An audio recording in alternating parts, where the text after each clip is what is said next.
Welcome to top Telugu media. ముందుగా bulletin లో headlines చూద్దాం.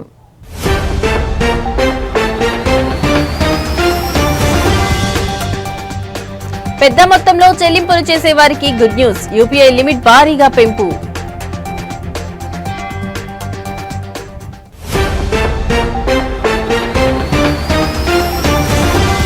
వైసీపీ నాయకులు తప్పుడు ప్రచారాలు మానుకోవాలి. కదిరి ఎమ్మెల్యే కందికుంట వెంకటప్రసాద్ హెచ్చరిక.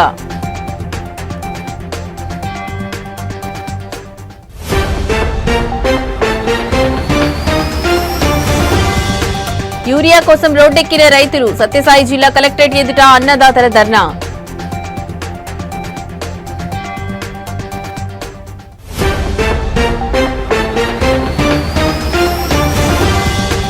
వనపర్తిలో జర్నలిస్టుల నిరసన. ఖమ్మం జర్నలిస్టుపై కేసు ఎత్తివేయాలని డిమాండ్.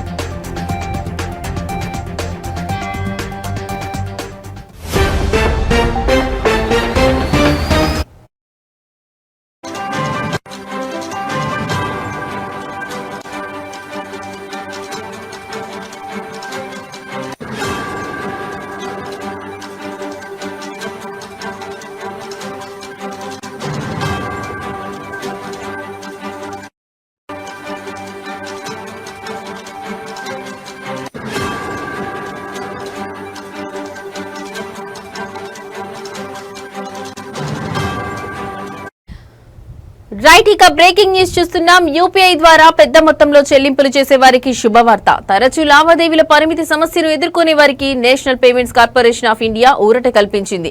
ఎంపిక చేసిన కొన్ని కీలక రంగాల్లో రోజువారీ లావాదేవీల పరిమితిని ఏకంగా 10 లక్షల వరకు పెంచుతూ నిర్ణయం తీసుకుంది. ఈ కొత్త నిబంధనలు ఈ రోజు నుంచి అమల్లోకి వచ్చాయి. ఇంతకుముందు పెద్ద మొత్తంలో బీమా ప్రీమియంలు, పెట్టుబడులు లేదా ఇతర ఖర్చులు చెల్లించాలంటే లావాదేవీలను విభజించాల్సి రావడం లేదా చెక్కులు, బ్యాంకు బదిలీల వంటి పాత పద్ధతులను ఆశ్రయించాల్సి వచ్చేది. ఈ ఇబ్బందులను తొలగించి అధిక విలువైన లావాదేవీలను డిజిటల్ బాట పట్టించేందుకే ఈ మార్పులు చేసినట్లు ఎన్పీసీఐ స్పష్టం చేసింది. అయితే ఈ పెంచిన పరిమితులు కేవలం వ్యక్తుల నుంచి వ్యాపారులకు చేసే చెల్లింపులకు మాత్రమే వర్తిస్తాయి.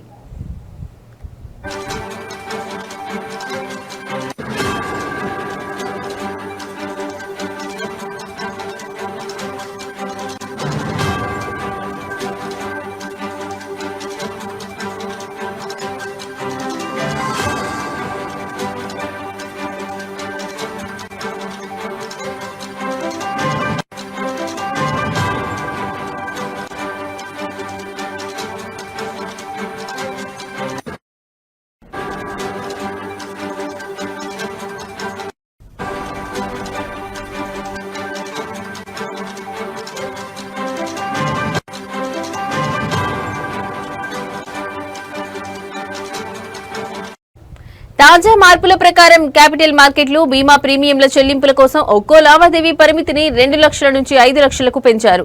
ఈ విభాగాల్లో ఒక రోజులో గరిష్టంగా 10 లక్షల వరకు చెల్లించవచ్చు. అలాగే రుణ వాయిదాలు, ప్రయాణ బుకింగ్లు, ప్రభుత్వ ఈ మార్కెట్ ప్లేస్ లావాదేవీల కోసం కూడా ఒక్కో లావాదేవీ పరిమితిని 5 లక్షలకు పెంచారు. క్రెడిట్ కార్డు బిల్లుల చెల్లింపులకు ఒక్కో లావాదేవీకి 5 లక్షల వరకు అవకాశం కల్పించగా రోజువారీ పరిమితిని 6 లక్షలుగా నిర్ణయించారు. నగల కొనుగోళ్లకు లావాదేవీ పరిమితిని 2 లక్షలకు, రోజువారీ పరిమితిని 6 లక్షలకు పెంచడం ద్వారా వినియోగదారులకు కొంత వెసులుబాటు కల్పించారు.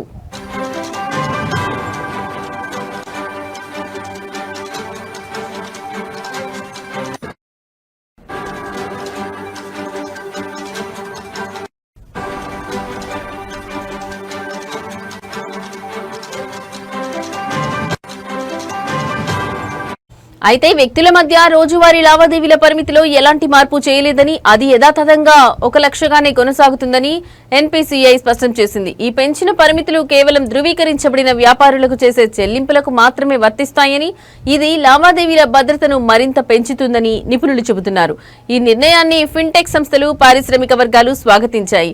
వినియోగదారులు ఎలాంటి అదనపు ప్రక్రియ పూర్తి చేయాల్సిన అవసరం లేకుండానే ఈ కొత్త పరిమితులు ఆటోమేటిక్ గా వర్తిస్తాయని ఎన్పీసీఐ తెలిపింది.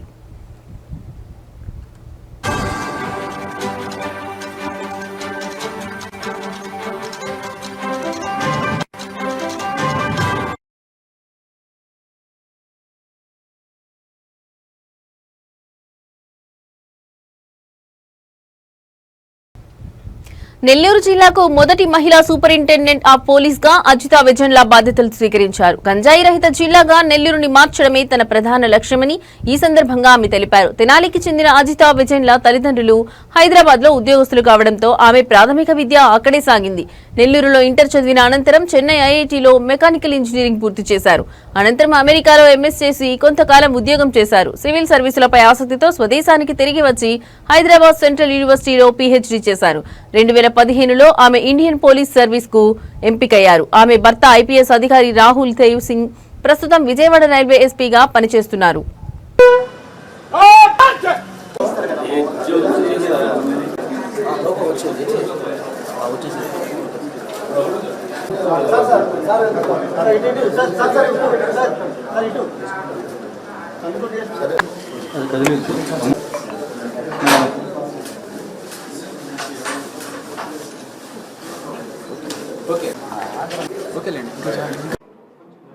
ఇక్కడ సమావేశమైన మన మీడియా మిత్రులందరికీ అభివందనలు. నేను ఎస్పీ నెల్లూరుగా ఛార్జ్ తీసుకోవడం జరిగింది. నాకు ఈ అవకాశం కల్పించిన గౌరవనీయులైన ముఖ్యమంత్రి గారికి, డీజీపీ గారికి నా హృదయపూర్వక కృతజ్ఞతలు. ఈ జిల్లాకి ఎస్పీగా రావటం అండ్ ఇక్కడ పరిస్థితుల్ని బట్టి ఇక్కడ నా లా అండ్ ఆర్డర్ ఎన్ఫోర్స్మెంట్ చేయటం నా టాప్ ప్రయారిటీ. సో దాని ప్రకారంగా అందరి కోఆపరేషన్తో ముందుకెళ్దామనేసి ఆశిస్తున్నాను. ముఖ్యంగా ప్రతి చోట లా అండ్ ఆర్డర్ ఎన్ఫోర్స్మెంట్కి ముఖ్యంగా కావాల్సింది మన రౌడీ ఎలిమెంట్స్ కంట్రోల్ చేయటము అండ్ క్రైమ్ అగేన్స్ట్ ఉమెన్ జరగకుండా చూసుకోవటము, sense of safety and security అందరిలోనూ ఉండటం చూసుకోవాలి. సో దానికోసం పోలీస్ డిపార్ట్మెంట్ తరఫున మొత్తం టీంతో ఎఫిషియెంట్గా వర్క్ చేసేట్టుగా కంపల్సరీ కృషి చేస్తాను. ఇంపార్టెంట్లీ ఇక్కడ యువత ఎటువంటి డ్రగ్స్ వంటి వాటిలోకి వెళ్ళకుండా enforcement both supply and demand side control చేయడానికి మేము అన్ని రకాలుగా కృషి చేస్తాము. మీకు తెలిసింది ఈగల్ అనే ఒక ప్రత్యేక బృందం కూడా రాష్ట్రం తరపున పోలీస్ డిపార్ట్మెంట్లో ఏర్పాటు చేయడం జరిగింది. సో మనం డిస్ట్రిక్ట్లో కూడా చాలా ఇంపార్టెన్స్ ఇచ్చి డ్రగ్ ఎన్ఫోర్స్మెంట్ సరిగా చేస్తాము. సెకండ్ థింగ్, ఇంపార్టెంట్లీ ఈ మధ్య cyber crime and financial frauds ఇవి రెండు చాలా ఎక్కువ అవుతున్నాయి.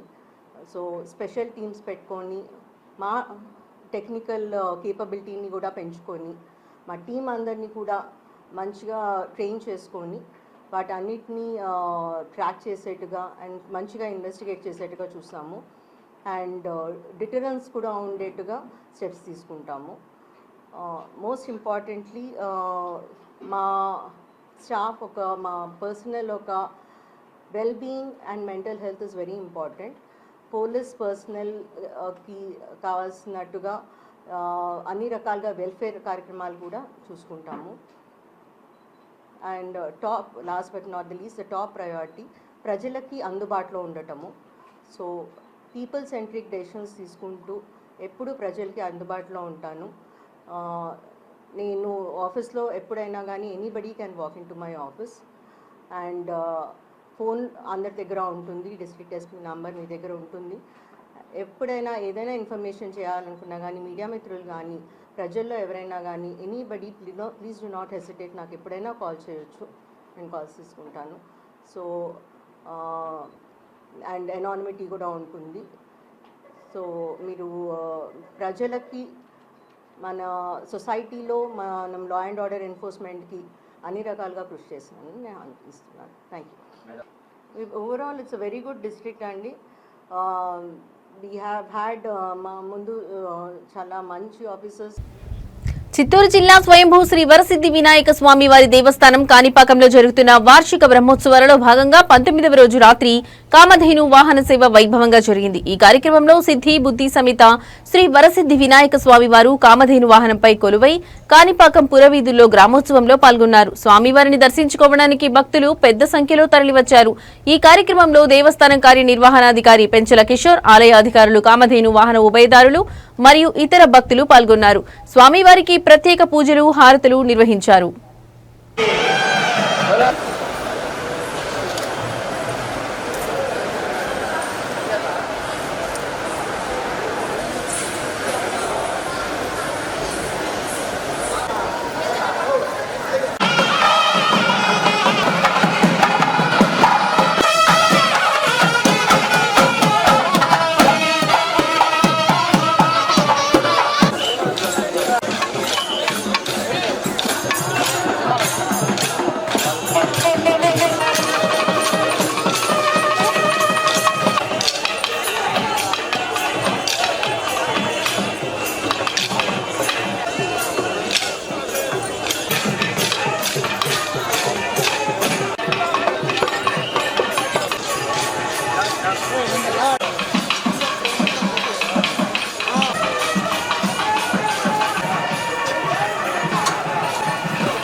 తెలుగుదేశం పార్టీ నాయకుడు ఒకరు వైసీపీ నేతలపై తీవ్ర విమర్శలు చేశారు. వైసీపీ నాయకులు తప్పుడు ప్రచారాలు మానుకుని జాగ్రత్తగా మాట్లాడాలని ఆయన హెచ్చరించారు.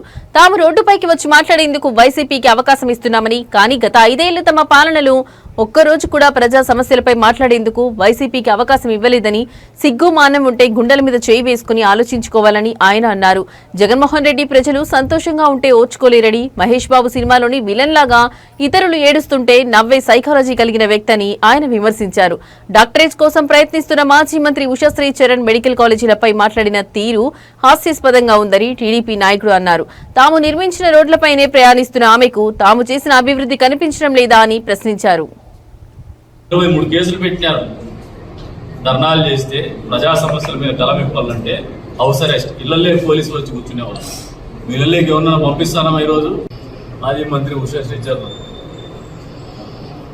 మీరు కట్టిండే మెడికల్ కాలేజీలో అసలు పిల్లర్స్ వేసేది వదిలేస్తే గుంతలు పడి నీళ్లుంటే దాంట్లో పోయేసి స్నానాలు చేయమన్నట్లు రాజకీయం చేసి చూస్తారు. మీకు తెలిసిన రాజకీయం అది ఆడమనిషి, అందులో డాక్టరేట్ కోసం ప్రయత్నం చేస్తాను.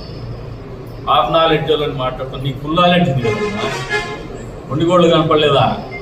కదిరికి వచ్చినావు, చెప్పా పెట్టకుండా గాండ్లపేట పోయినావు, అభివృద్ధి లేదని మాట్లాడతావు. మేమేసిన రోడ్డు మీద పోయినావు తల్లి. నువ్వు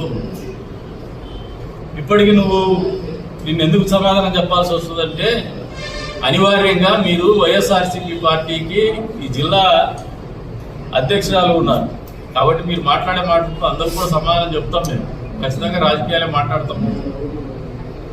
మీ కళ్ళగా నీళ్లు కనపడలేదా? మళ్ళీ ఏదో వేదికగా పిలుస్తుందంట. అంటే ఇది ఒక ప్రహాసనం అయిపోయింది. ఎట్లా లేయేది కాదు, పోయేది కాదు, లేస్తే మంచిది కాదన్నారు. వీడు లేసేది లేదు, వాడు పెట్టేది లేదు. ఈ రకమైన ధోరణితో రాజకీయాలు చేయాలనుకుంటే ఇంకా మూర్ఖపాలు వచ్చింది. మీకు హాఫ్ నాలెడ్జే మేడం, ఫుల్ నాలెడ్జ్ అయితే లేదు. ఇదంతా half knowledge, outdated politician strategy. కాంటెంపరీలో జెన్జీ వచ్చేసింది తల్లి. నువ్వు జెన్జీ కాదేమో. జెన్జీ దగ్గరికి వచ్చినప్పుడు they are more productive, they are more realistic and they are more materialist. వాస్తవాలే మాట్లాడతారు, వాస్తవాలను బతుకుతారు, వాస్తవాలే ఆచరిస్తారు, ఉత్పాదకతను పెంచుకుంటారు. వాళ్ళకి ఇచ్చిన టాస్క్ని వితిన్ నో టైం కంప్లీట్ చేసేటువంటి జనరేషన్ ఉన్నటువంటి పరిస్థితి. ప్రజలకు మంచి చేసే విధానంలో ప్రతిపక్షం కూడా నిర్మాణాత్మకంగా వ్యవహరించాలి కానీ అడ్డగోలుతనంగా అపోహలు సృష్టించి అబద్ధాలు ఆడుతూ రాజకీయ లాభాపేక్ష పెట్టుకొని ప్రజల్ని మభ్యపెట్టే ప్రయత్నం జగన్మోహన్ రెడ్డి మొదటి రోజు నుంచి కూడా, పార్టీ స్థాపించినప్పటి నుంచి కూడా ఇదే రకమైనటువంటి ఆలోచన ఉన్నారు. అందుకే ఆయన సైకో జగన్ అంటారు. ఆయన మామూలుగా మనస్తత్వమే ఒక రకమైనటువంటి పెక్యులియర్ సైకాలజీ. అదేదో సినిమా వచ్చి చూడండి, మహేష్ బాబు సినిమా, ఎవరో ఏడుస్తా అంటే నవ్వుతా అంటాడు, ఆ టైప్ సైకాలజీ. సత్యసాయి జిల్లా యూరియా సరఫరాలో ప్రభుత్వం విఫలమైందని ఆరోపిస్తూ శ్రీ సత్యసాయి జిల్లా కేంద్రం పుట్టపర్తిలో రైతులు రోడ్డెక్కారు. కాంగ్రెస్ పార్టీ ఆధ్వర్యంలో రైతన్నలు భారీ ర్యాలీ నిర్వహించి కలెక్టరేట్ ఎదుట నిరసన వ్యక్తం చేశారు. ఇనుములపల్లి గణేష్ సర్కిల్ నుంచి ప్రారంభమైన ఈ ర్యాలీ కలెక్టర్ కార్యాలయం వరకు కొనసాగింది. ఈ సందర్భంగా కాంగ్రెస్ పార్టీ జిల్లా కిసాన్ కాంగ్రెస్ అధ్యక్షుడు సజ్జారెడ్డి మాట్లాడుతూ రైతులకు యూరియా సరఫరా చేయడంలో అధికార ప్రభుత్వం పూర్తిగా విఫలమైందని విమర్శించారు. ఒక రైతుకు కేవలం 2 బస్తాలు మాత్రమే ఇవ్వాలనే నిబంధనను సడలించి సాగు విస్తీర్ణానికి అనుగుణంగా యూరియాను అందించాలని డిమాండ్ చేశారు. యూరియాకు ఉన్న డిమాండ్ను దృష్టిలో ఉంచుకుని కొంతమంది వ్యాపారులు బ్లాక్ మార్కెట్కు యూరియాను తరలిస్తున్నారని, దీనిని తక్షణమే అరికట్టాలని సజ్జారెడ్డి అన్నారు. అంతేకాకుండా ఎంఆర్పీ ధరలకే యూరియాను సరఫరా చేసేలా చర్యలు తీసుకోవాలని కోరారు.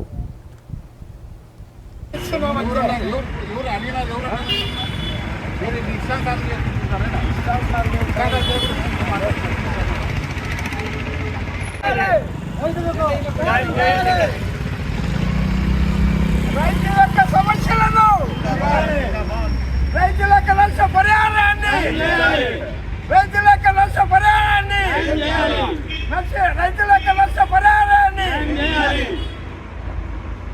కిసాన్ కాంగ్రెస్ రాహుల్ గాంధీ షర్మిల రెడ్డి రాహుల్ గాంధీ ప్రియాంక గాంధీ కిసాన్ ఎరువుల పంపిణీ కార్యక్రమంలో కొంత జాప్యము అవకతవకలు జరుగుతుంది కాబట్టి మేము రైతుల తరఫున కాంగ్రెస్ డిస్ట్రిక్ట్ చైర్మన్ సజ్జారెడ్డిగా నేను ఇక్కడ రైతులకు వాళ్ళ భూములు ఎవరైతే పంటలో అధికంగా పెట్టింటారో వాళ్ళ యొక్క భూముల పరిమితిని బట్టి ఆధార్ కార్డు ఒకే వ్యక్తికి ఒకే మూట ఇస్తూ ఉన్నారు. అది కాకుండా ఆ భూమి పరిమితిని బట్టి వాళ్ళకి ఎంత కావాలంటే అంత కూడా యూరియాలు పంపిణీ చేసేదానికి మేము కలెక్టర్ దగ్గరికి వచ్చి మేము వనపర్తి జిల్లా TUWJ 143 యూనియన్ అధ్యక్షుడు అల్లం నారాయణ పిలుపు మేరకు వనపర్తి జిల్లా కేంద్రం రాజీవ్ చౌరస్తాలో జర్నలిస్టులు నల్ల బ్యాడ్జీలు ధరించి నిరసన తెలిపారు. ఈ నిరసనకు యూనియన్ జిల్లా అధ్యక్షుడు బక్షి శ్రీధర్రావు నాయకత్వం వహించారు. యూరియా కొరతపై వార్త రాసినందుకు Khammam T News bureau chief సాంబశివరావుపై పెట్టిన అక్రమ కేసులు వెంటనే ఎత్తివేయాలని వారు డిమాండ్ చేశారు. నిరసన అనంతరం జర్నలిస్టులు జిల్లా కలెక్టర్ ఆదర్శ్ సురభికి వినతి పత్రం అందజేశారు. యూనియన్ జిల్లా అధ్యక్షుడు బక్షి శ్రీధర్రావు మాట్లాడుతూ రైతుల యూరియా కొరత సమస్యపై వార్త రాసినందుకు సాంబశివరావుపై పోలీసులు కుట్రపూరితంగా నాన్ బెయిలబుల్ కేసు నమోదు చేయడాన్ని తమ సంఘం తీవ్రంగా ఖండిస్తుందని చెప్పారు. జర్నలిస్టుల స్వేచ్ఛను అణచివేసే ఈ చర్యను ప్రభుత్వం వెంటనే ఉపసంహరించుకోవాలని ఆయన డిమాండ్ చేశారు. సమాజంలో జర్నలిస్టులది కీలక పాత్ర ఉంటుంది. అందులో భాగంగానే జర్నలిస్టులు ఎప్పటికప్పుడు ప్రజా సమస్యలను ప్రభుత్వం దృష్టికి తీసుకుపోయే కార్యక్రమాన్ని నిర్వహిస్తూ ఉంటారు. అది వారి విధి నిబంధనలో విధి నిర్వహణలో అదొక భాగం కాబట్టి, అదేవిధంగా ఈ మధ్య రైతులు ఏదైతే ఎదుర్కొంటున్నారో యూరియా సమస్యను, ఆ సమస్యపై పత్రికల్లో రాస్తున్న విలేకరులను ప్రభుత్వం టార్గెట్ చేస్తుంది. ముఖ్యంగా పోలీసులు ప్రజాస్వామ్యాన్ని అపహాస్యం చేస్తూ జర్నలిస్టులపై కేసులు పెట్టేందుకు ఏమాత్రం కూడా జంకటం లేదు. కాబట్టి ఏదైతే అక్రమ కేసులను జర్నలిస్టులపై నమోదు చేస్తున్నారో వాటిని వెంటనే ఎత్తివేయాలి. అదేవిధంగా మన జిల్లాలో కూడా ఇలాంటి కేసులను చాలామంది కూడా తప్పుడు ఫిర్యాదులు ఇవ్వటం, వారిపై కేసులు నమోదు చేసేందుకు పోలీసులు కూడా ఆసక్తి చూపడం అనేది చాలా దారుణమైన అంశము. కాబట్టి ఇలాంటి సంఘటనలు ఏమైనా ఉంటే పూర్తిగా విచారణ జరిపి సంబంధిత జర్నలిస్టులతో పూర్తి వివరాలు సేకరించి ఏదైతే ప్రజాస్వామ్యానికి వ్యతిరేకంగా జర్నలిస్టులు వ్యవహరిస్తే తప్ప కేసులు నమోదు చేసే హక్కు ఎవరికి కూడా లేదు. కాబట్టి ఇటు పోలీసులు కానీ అటు రాజకీయ పార్టీల నాయకుల ఒత్తిళ్లు కానీ జర్నలిస్టులపై ఉంటే జర్నలిస్ట్ లోకం కూడా ఒక్క తాటిపైకి వచ్చి ఇలాంటి సంఘటనలను తీవ్రంగా ఖండించడమే కాకుండా జర్నలిస్టుల ఐక్యతతో చాలా అంటే ఏదైతే అన్యాయం ఉందో అన్యాయాన్ని ఎదిరించేందుకు మేమంతా కూడా ఒక్క తాటిపైకి వస్తామని చెప్పి సందర్భంగా తెలియజేసుకుంటున్నాం. కాబట్టి ఈ అక్రమ కేసులను వెంటనే తొలగించాల్సిన బాధ్యత పోలీస్ శాఖ పైన ఉంది. అదేవిధంగా ప్రభుత్వం కూడా ఎక్కడైతే సమస్యలు ఉన్నాయో ఆ సమస్యలపై ప్రజల దృష్టికి తీసుకునేందుకు పత్రికల్లో. సంగారెడ్డి జిల్లా కంది గ్రామంలోని పల్లె ప్రకృతి వనంలో సిమెంట్ పలకలు పాతి అడ్డంగా పెట్టారని గ్రామ సెక్యూరిటీ గార్డ్ కు ఫిర్యాదు అందింది. ఈ ఫిర్యాదుపై గ్రామ పంచాయతీ కార్యదర్శి వెంటనే స్పందించారు. గ్రామ కార్యదర్శి గ్రామ పంచాయతీ సిబ్బందితో కలిసి పల్లె ప్రకృతి వనాన్ని పరిశీలించారు. అనంతరం మాట్లాడుతూ ఈ విషయాన్ని ఉన్నతాధికారుల దృష్టికి తీసుకెళ్తామని తెలిపారు. పల్లె ప్రకృతి వనాన్ని కాపాడాలని గ్రామస్తులు కోరుతున్నారు.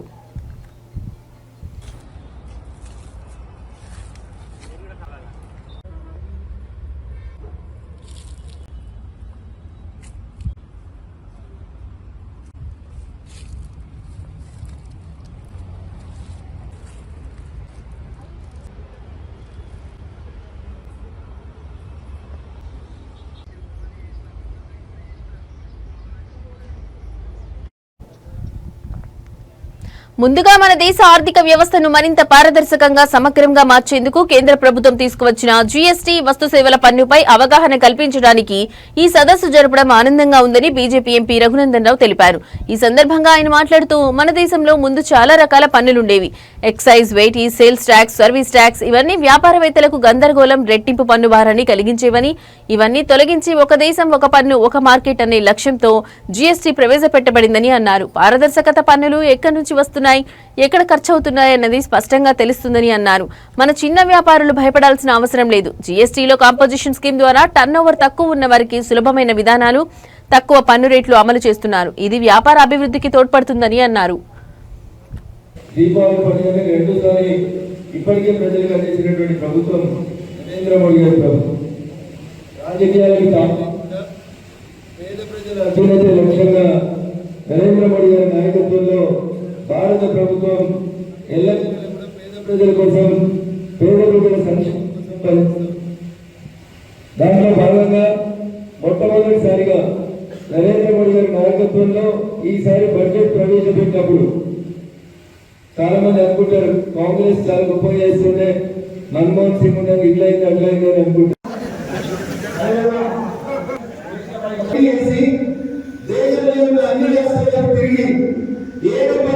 మేధావి చెప్పినటువంటి మన్మోహన్ సింగ్ గారు కనీసం సంవత్సరానికి 50,000 పెంచినా వారు 10 సంవత్సరాల టెన్యూర్లో అది కాస్త 7.5 లక్షల దాకా పెరిగింది.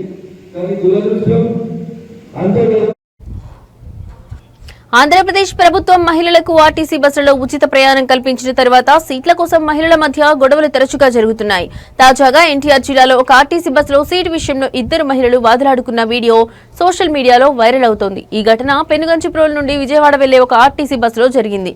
బస్సులో సీటు విషయంలో మొదట 2 మహిళల మధ్య వాగ్వాదం జరిగింది. వీరి బంధువులు కూడా గొడవలో జోక్యం చేసుకోవడంతో అది మరింత తీవ్రమైంది. 2 మహిళలు ఒకరిపై ఒకరు వాటర్ బాటిల్ విసురుకుంటూ బూతులు తిట్టుకున్నారు.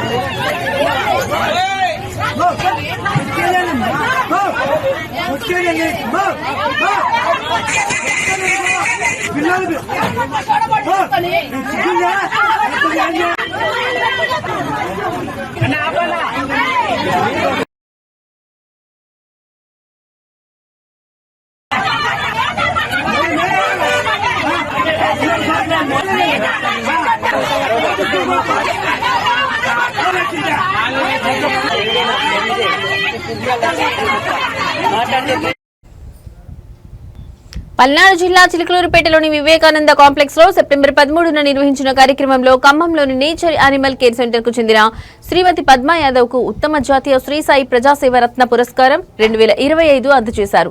ఈ పురస్కారాన్ని శ్రీ జయసాయి ట్రస్ట్ చైర్మన్ పూసపాటి బాలాజీ గారి చేతుల మీదుగా ఆమెకు ప్రదానం చేశారు.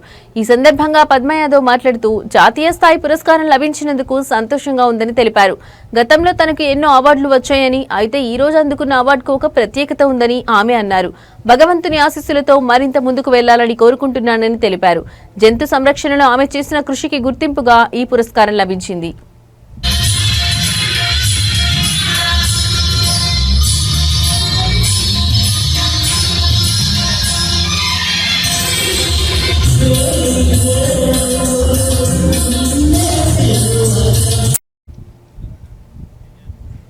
ఇవి ఇప్పటి వరకున్న బులెటిన్ అప్డేట్స్. నమస్తే.